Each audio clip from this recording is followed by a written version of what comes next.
Como les adelantamos, se encuentra con nosotros la ministra Magali Silva. Gracias por estar esta mañana en TV Perú, ministra. Bueno, a ver, es toda una discusión, ¿no? Hemos conversado antes de este tema, por supuesto. Hay que decir que el debate se abrirá realmente cuando el texto sea de conocimiento de todos, entonces estamos esperando que se envíe al Congreso, se supone, ¿no? Bueno, pero hay que corregir. Aún así tampoco va a estar... No, sí, lo que pasa es que el texto, nosotros cerramos las negociaciones el 4 de octubre y dijimos en esa oportunidad, en 30 días sacamos los textos. Sí. Y las más de 8.000 páginas están a disposición de todo el público en la versión en inglés 5 de noviembre. Ya están abiertas. Así. Exactamente, pero la versión en español, nosotros sacamos resúmenes de la versión en español en paralelo, es decir, hace 2 meses, y todos los textos ya corregidos en español están en la red, están en acuerdoscomerciales.gov.pe, en la página web del portal de Mincetur, y ahí están a disposición de todo el público la totalidad de los textos. Sobre esa totalidad de los textos, sí, hay personajes, por supuesto, en el Perú, pero también en el exterior, como Joseph Stiglitz, que es un premio Nobel, que sabemos que está un poquito más a la izquierda en términos de libre comercio, no es un ferviente creyente, digamos, del libre comercio. Él cree que en un país como el Perú, bueno, se recorta y juega en contra. Pero bueno, ahí hay una discusión de repente de carácter político.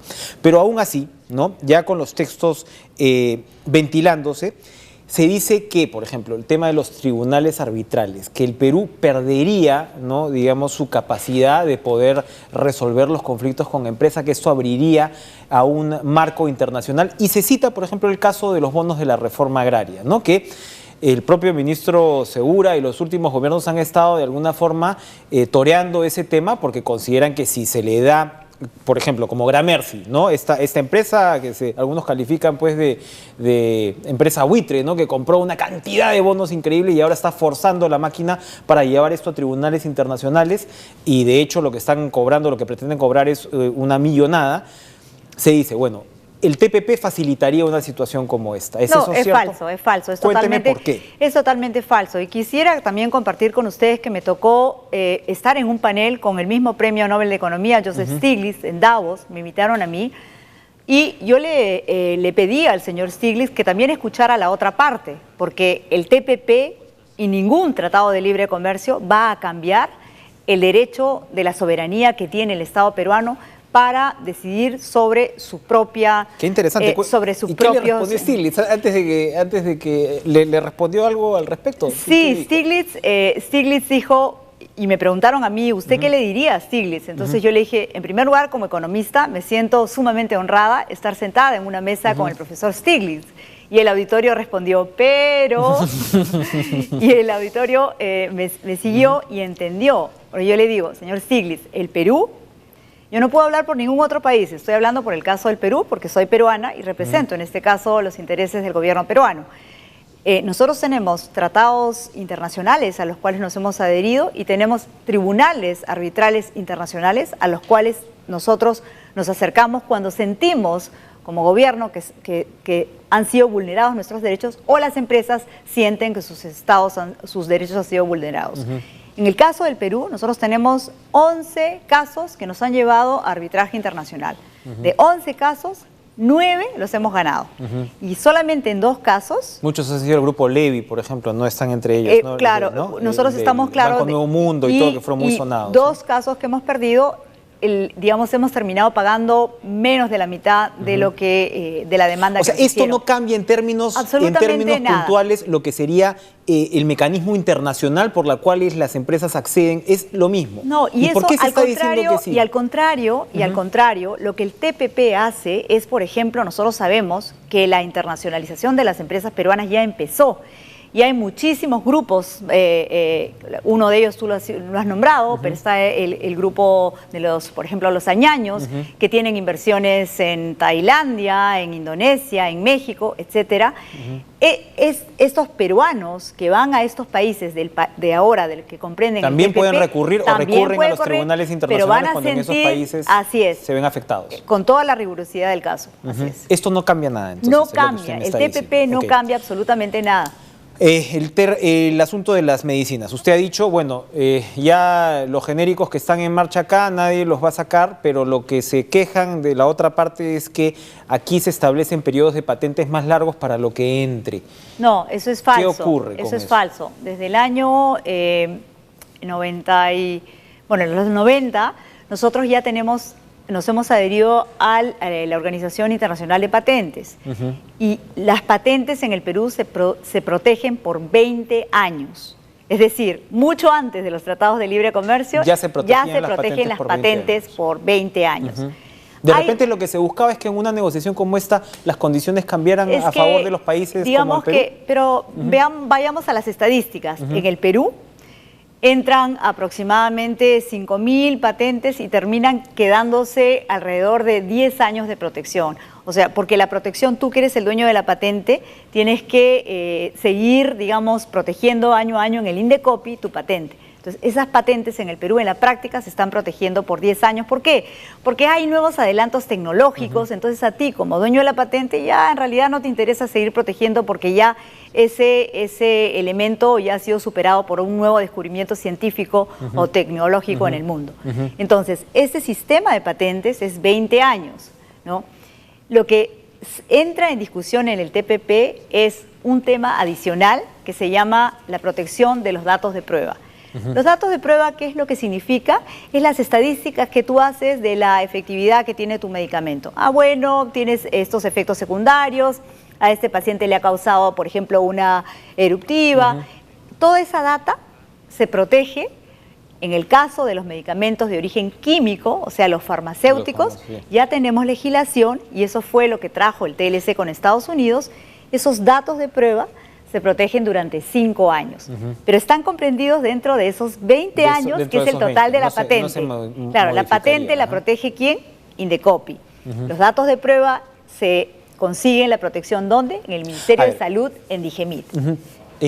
Pero, digamos, en términos generales, para entender un poquito la naturaleza del debate, lo que usted me está diciendo es que las previsiones, en gran mayoría, que contiene el TPP, ya están incorporadas a la legislación peruana o a los tratados internacionales que el Perú ya firmó. Eso es lo que usted me está diciendo, básicamente. Yo quiero ir un paso adelante. Yo quiero señalar, digamos, en el mundo hay medicamentos de origen químico, ¿no? Farmacéuticos, o ahora en el Perú también ya están llegando los medicamentos de origen biológico. Es decir, de seres vivos, como pueden ser los seres humanos, ¿no? Entonces, en el Perú ya existe legislación para estos, para los de origen farmacéutico. Nos introduce el término biológicos, pero con periodos de tiempo que ya estaban considerados, es lo que me está diciendo usted, que de todas maneras ya estaban considerados. Ambos patentes 20 años, 5 años para los datos de prueba, para los farmacéuticos. Para los biológicos, patente sistema, que no ha sido cambiado porque el TPP no cambia el sistema de patentes, protección de los datos de prueba para biológicos, 5 años.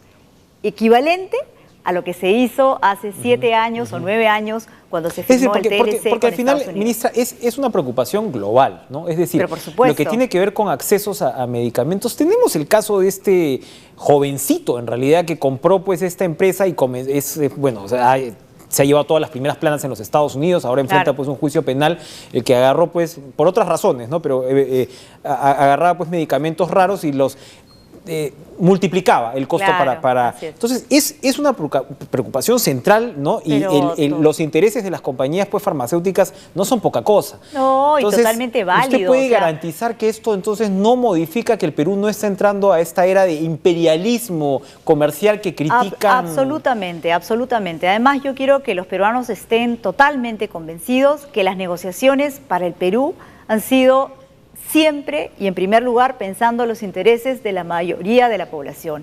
Nosotros hemos conseguido, en este caso, para los medicamentos biológicos, el Perú ha conseguido un periodo de transición de 10 años.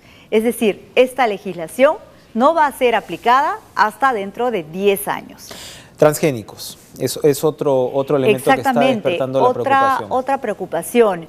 Y la verdad, en el TPP no hay absolutamente ninguna cápite que se refiera a este tema, y más bien que recordarles a los peruanos que desde el año 2011 nosotros tenemos una ley que nos protege de la entrada de transgénicos por 10 años. Es decir, hasta el 2021 nosotros podemos estar convencidos de que estamos protegiendo nuestra biodiversidad. Comentábamos la respuesta del viceministro sobre el tema de Internet. Internet, sí. Ya creo que más o menos, según eso, quedaría claro. Para finalizar, ministra, la situación de las exportaciones, siempre aprovecho que usted viene por acá para darnos la actualización. Lo hemos comentado antes, ¿no? Los gremios de exportadores insisten e insisten, prácticamente todas las semanas tenemos comunicados, ¿no? Quejas de ellos con respecto a lo que les parece no está haciendo el gobierno.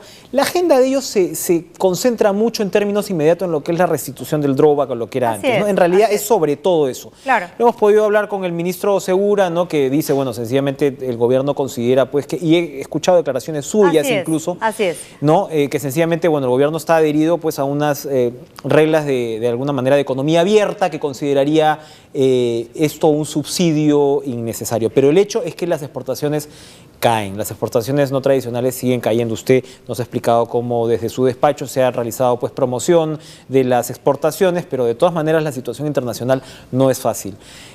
Hay otros gobiernos que toman algunas medidas adicionales. El Perú básicamente no va a cambiar, no va a modificar sus políticas. Respecto al drawback, tanto el ministro de Economía como el presidente de la República, y en mi caso también, somos parte de un gobierno donde nosotros estamos convencidos que la aplicación de las reglas internacionales y el respeto a lo que predica la Organización Mundial del Comercio es aquello que nosotros hemos venido haciendo. Es decir, en tanto y en cuanto existían impuestos a la entrada de maquinaria, de insumos y productos intermedios, se le devolvía al exportador porque obviamente no se exportan los impuestos. Entonces, en ese sentido, está totalmente comprendido la política económica que se sigue desde dentro del gobierno. Sin embargo, nosotros con el ministro de Economía estamos permanentemente en la búsqueda de algunas medidas que puedan significar, por ejemplo, un tema de facilitación de créditos post-embarque, por ejemplo, que estamos viendo algunos mecanismos, algunas fórmulas para poder y mover también. En el Perú existen muchísimos fondos para la pequeña y la microempresa que no se están siendo utilizados, y en eso estamos trabajando para acercarnos a ellos y tratar de darles algún... El sector textil es un foco de preocupación, por ejemplo, porque genera empleo acá. Ya sabemos que el cobre, digamos, nos va a ayudar este año en términos de la minería, a pesar de la baja de los precios, está, pues, aumentando la producción de manera importante. Y la agroexportación también. Agroexportación también.